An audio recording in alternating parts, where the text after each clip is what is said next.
Magic isn't exactly the first thing that comes to mind when you hear the word Berserk. Most people tend to think about Guts' crazy fighting skills, or his crazier sword, or the craziest love triangle of all time, which he shares with Griffith and Casca. However, magic is foundational to Berserk because it's the reason the story exists. It didn't seem that way in the beginning, but by the time the Millennium Falcon Arc rolls around, it's become clear that that was the case. In fact, there are two schools of magic in Berserk, Eastern and Western, and in this video we'll be dissecting how they compare to one another. So without further ado, let's get right into it. Western magic is external and spiritual, how Flora and Shirkei use arcana. For most of the first three arcs of Berserk, as well as the first third of the Millennium Falcon Arc, all the magic we witness can be classified as Western magic. This is despite Miura calling Berserk a story about Japan, because while that might be true for the characters and thought processes in his narrative, it's not true for the setting, aesthetic, and majority of its world building. He initially toyed with giving Guts a katana instead of Dragon Slayer, most likely to emphasize his wandering Ronin status, but we're glad he changed his mind because the medieval European feel of Berserk's world is what makes it work. So now that we've established that Berserk is primarily a quote-unquote Western story, let's talk about Western magic because it's fascinating to say the least. Western magic is mostly externalized and based on spirituality rather than religion. What do we mean by that? Let's take it one step at a time, and for those of you who have read the manga, we know what you're about to say, but stick with us till the end and let us cook here. We promise it will all make sense. From everything we've seen so far, it's safe to say that Western magic requires rituals and objects that focus on things beyond just the spellcaster. When we first saw Shirkei using arcana in chapter 198, she created a literal magical circle with a rope on the ground, put things like purification salt, a small stone, a jar with something that looks suspiciously like a nail in it, and a tree branch in the cardinal directions. Then she chanted a few words in Hebrew, and as she was doing this chanting, Ivalira explained that Shirkei's performing a protection spell. Western chanting can also be done in Latin because Miura really wanted to focus on the whole ancient languages and dead beliefs being the realest things about his magic system, but that's besides the point we're trying to make right now. We saw the spell work when a bunch of trolls jumped at her and were electrocuted/repelled by the sudden appearance of a pentagram, and then Shirkei finished the job by using hair as a medium to channel the power of fire elementals. This is what we mean when we say that the process of invoking Western magic is external. Often there will be objects involved that serve as an invocation medium, and the use of a magic circle is pretty standard. We see it time and time again. When Shirkei goes to Enoch Village to help them with their troll problem, she has Ivalira set up specific talismans in specific directions to call upon the four elemental kings and erect a spiritual barrier that burns evil astral entities upon contact. At Flora's Spirit Tree Mansion, there are symbols set up around the perimeter to create a barrier that keeps unwanted visitors out. Flora's golems are brought to life by miniature totems embedded in their chest, which animates them, and the talismans she creates to help Guts and Casca dampen the effects of the brand of sacrifice are made on a piece of parchment that's then applied to their brands. Well, in Guts' case, it's a parchment. In Casca's, it's an enchanted torque, but you get our meaning. Even thought transference, a form of magic that allows telepathic communication, is introduced to the series via Shirkei's seemingly unlimited supply of hair and threads. She ties a thread around a body part of each member of the Black Swordsman party,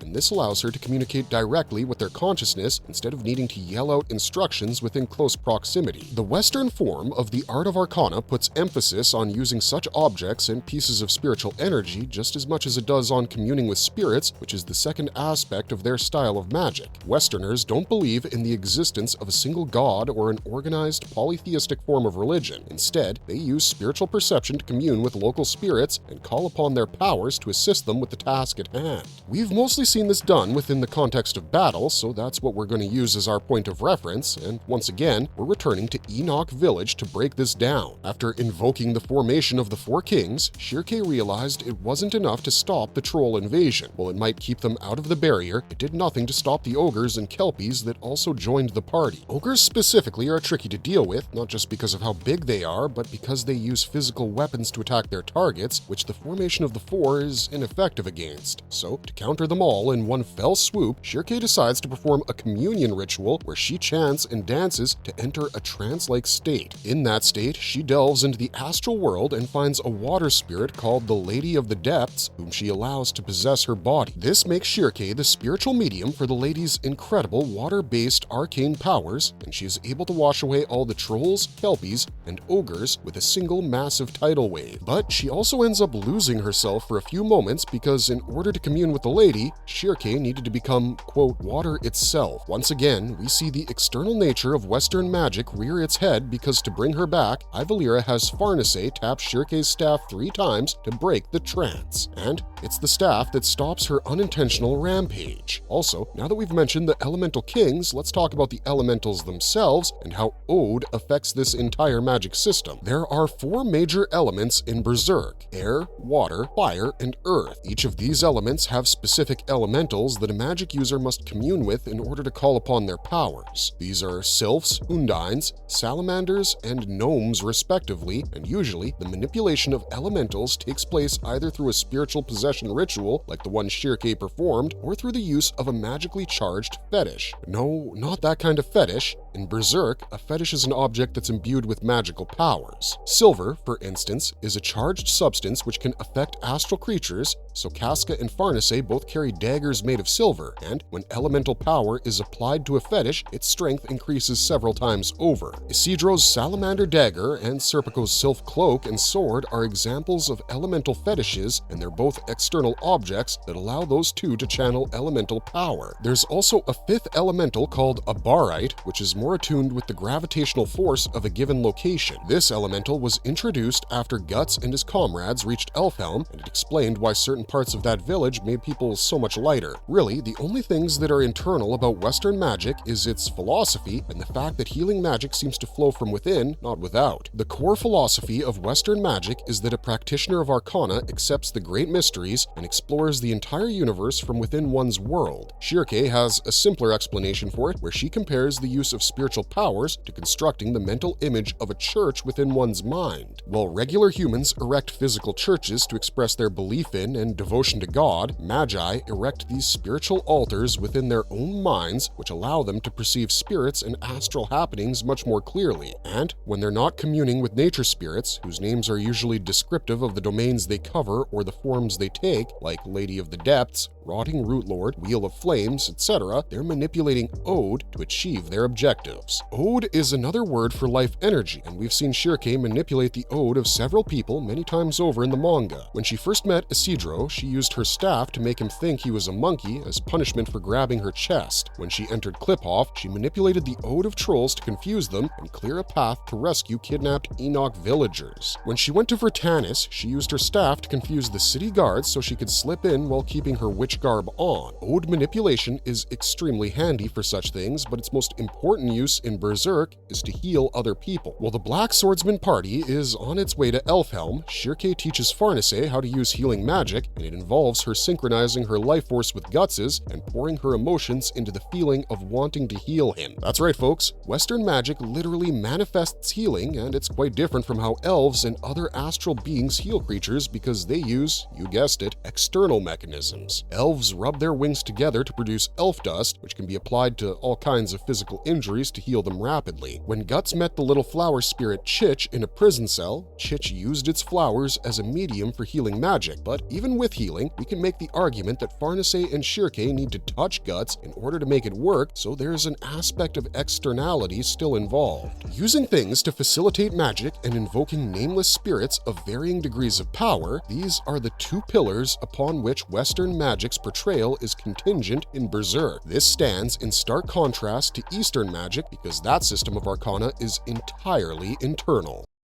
Eastern magic is internal and religious. How Daiba uses arcana. Eastern magic was introduced to Berserk after the Kushan Empire was brought in as a major political and military force during the Conviction Arc. Back then, the Empire's presence loomed large but was mostly restricted to the background of the main plotline, which was Guts' Casca recovery operation in St. Albion. Miura built up the Kushan slowly as the main antagonists of the Millennium Falcon Arc, but even as far back as Conviction, magic was a driving force behind the the Kushan Empire's decision to invade Midland and the rest of the West. That's because their main plotline during that arc wasn't actually invading Midland, it was finding Griffith. The Midland invasion was the focus of like one chapter ending, that being chapter 127. For the rest of Conviction, the Kushan were laser-focused on finding Griffith because their emperor, Ganishka, wanted to defile God with his blood-stained, crap-covered hands. His words, not ours. The reason Ganishka was aware of Griffith's true status as a god hand is the fact that he is an apostle himself, and his primary advisor is his wizard general named Daiba. Between them, they organized what is perhaps the greatest force of demonic soldiers the world has ever seen, at least until Griffith was incarnated and started gathering his war demons, of course. Ganishka's demon army debuted shortly after the Berserker armor, and in a way, we'd already seen them. This army was composed of familiars, which is a class of magical creatures similar to golems. But what's different about Ganishka and Daiba's familiars is the fact that they aren't animated via a clay totem, they're animated by being possessed by Daiba's special ops unit of Kushan sorcerers who use magic to possess and alter the very forms of these animals. The Kushan familiars are of 4 types. There are the crocodile familiars we see upon their debut, then there's the tiger and elephant familiars we see when the manga takes us to Kushan-occupied Windham, and then there are the Makaras, which are blue whales that can somehow fight both on land and at sea and possess elephant tusks and trunks despite there not being a crossbreeding situation going on with them. They're real weird looking. All of these familiars have exaggerated features, like the tigers look like cousins of Diego's, the saber-tooth from Ice Age, the crocodiles and elephants are bipedal and capable of wielding human weapons, and the Makara look like the prime predators of the land and the sea, despite both blue whales and elephants being relatively docile and non-predatory creatures. This is because Kushan sorcerers cast a spell that allows them to enter their bodies and change them on a fundamental level, and to maintain control over these infernal familiars, they constantly concentrate on maneuvering them and ensuring they remain obedient. In fact, Kushan sorcerers have such a grip on their familiars that they can command them to commit suicide on the spot, and they'll do it without question. And this is what we mean when we say that their magic systems are more internal than external, because we don't see any kind of object or magic circle that facilitates their abilities. The only time we see them using something akin to a vessel for powering their arcana is when we witness the birth of the human component of their demonic army via the man-made Behelit, but even there, the process is more internal than external. The man-made Behelit is basically exactly what it sounds like. It's a Behelit created by Daiba for the purpose of recreating the effects of an actual Behelit sent into the physical world by the idea of evil. In order to construct their version, Daiba and Ganishka captured several dozen apostles, sliced them open, and stitched their still-living bodies together to create a vat. They then filled this vat with amniotic fluid, and to create Daka soldiers, they'd immerse pregnant women into it. This is the beginning and the end of the externality of Eastern magic, because the reason they needed the apostles wasn't because of their external strength, it was to access the core that powered them from the inside. If you've been with us long enough, you know that the process of creating an apostle involves a literal fissure opening up in their hearts. This fissure is where the power of evil flows through once they've made the intended sacrifice. It's also what drags their souls to the vortex once they die, but in a way, the fissure itself is like a wound that never closes. It can't close, because otherwise the apostles wouldn't be able to access the power of evil, and it's this internal power that Daiba needed in order to artificially simulate the demonic rebirth ritual. That vat, filled with amniotic fluid, is also saturated with evil abyssal energy. When a pregnant woman is lowered into it, the amniotic fluid within their belly resonates with the amniotic fluid that she's submerged in. This causes her developing child to rapidly mature and mutate into a demonic offspring because her internal biochemistry is altered by the power of evil. This is why we say that Eastern magic looks inwards instead of outwards, and Daiba is the greatest example of this. When he fights Guts, Serpico, and Shirke at the harbor of Ritanis, you truly get a sense of just how different Eastern and Western magic systems are from one another. Up until this point, we'd just seen him floating in midair and puffing on a hookah. When he and the Black Swordsman party got into it, that's when we realized that this guy properly knows ball, and he plays it using a very different method to Shirke. Now, all magic systems will have certain things in common. It's safe to say that incantations are universal to the very concept of magic, because Kushan magic uses them as well, except theirs is based in Sanskrit and not Hebrew or Latin. But what makes it different is the fact that Daiba never uses a staff or a stone or a totem or any object to invoke his magic. Hell, his walking stick is literally just to help him walk and not the staff of Gandalf in disguise. What he and the rest of his sorcerers and Eastern magicians in general use to channel their powers primarily is actually hand seals, or more accurately, mudras. Hand seals are a big part of Japanese mystic and spiritual traditions. I mean, you didn't think that Naruto came up with them, right? But the thing is, Japanese hand seals were most likely adapted from Indian mudras, which must have migrated to the islands around the same time Buddhism got there.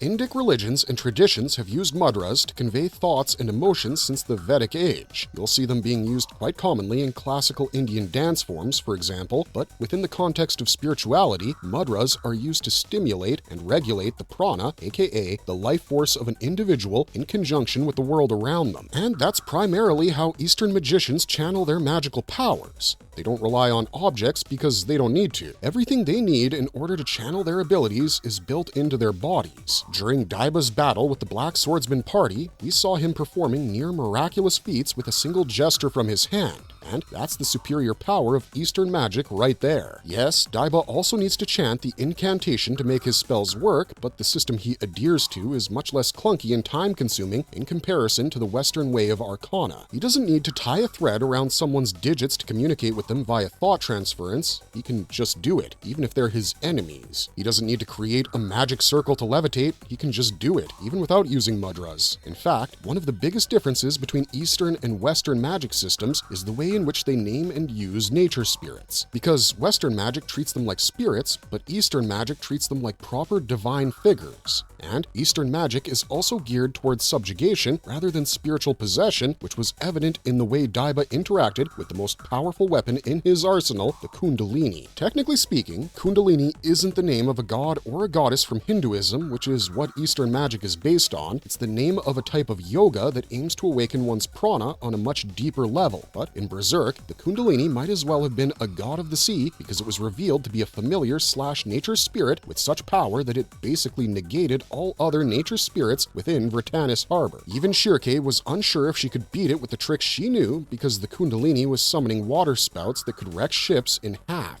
And unlike her, Daiba didn't need to perform a dance or allow the Kundalini to possess him as a spiritual medium. He was its master, and it obeyed his will. Yes, it's true that the Kundalini's real body was revealed to be a tiny snake within the body of a much larger snake, but any snake that can subdue enough water elementals to completely command all the water within a bay has to be insanely overpowered, and perhaps if this snake was found in the West, Magi would have figured that letting it bite them was the only way they could gain its power. This also brings us to Eastern magic's close ties to religion, because where Western magic considers spirits to be just that, Eastern magic assigns elemental powers and pranic forces to literal gods. When Daiba sees Guts' berserker abilities and Serpico's wind elemental powered fighting style, he calls them the warriors of Durga and Vayu. These are two of the most important gods in Hinduism, and he also mentions that he isn't scared of Guts and Serpico because he prays to them every day. The Kushan Empire seems to assign divine connotations to arcana itself, and that would explain why their magic is more internal, because religion is quite an internal thing. It doesn't matter what kind of rituals you perform based on which faith you follow. If you're just doing them and going through the motions, then your belief is hollow. But if you truly believe in God or the gods, then even a quick prayer can give you more internal strength than any external nostrum or death trance cream can. Also, Daiba is undoubtedly the most powerful sorcerer we've seen in Berserk because he's done things no one else can. When Ganeshka underwent his transformation into the monstrous Shiva, destroyer of worlds, his body devoured everything that came into contact with his mist except Daiba, where he quickly erected a protective barrier to shield himself. Quick side note on Ganeshka, he's the only apostle whose demonic form is based in magic because his mist is a combination of undines and sylphs he draws to himself after projecting his luminous form out of his physical body. Coming back to Daiba, he and his sorcerers were able to lead Guts to the Kushan Stupa in chapter 383 through constant chanting and maintenance of mudras because they're the only ones who can put a person in a prolonged trance without using a staff or medicine. Daiba was also the person who gave Salat the oracle about Griffith's incarnation in St. Albion and then the arrival of Guts and his crew at the Kushan Empire's shores after the fall of Elfhelm. And as far as we can tell, he doesn't have a crystal ball to assist him. He's more like Sonya in that he gets premonitions directly through his own mind, except unlike her, Daiba can actually recollect what he's talking about. So based on everything we've just mentioned, Eastern and Western magic are two different things,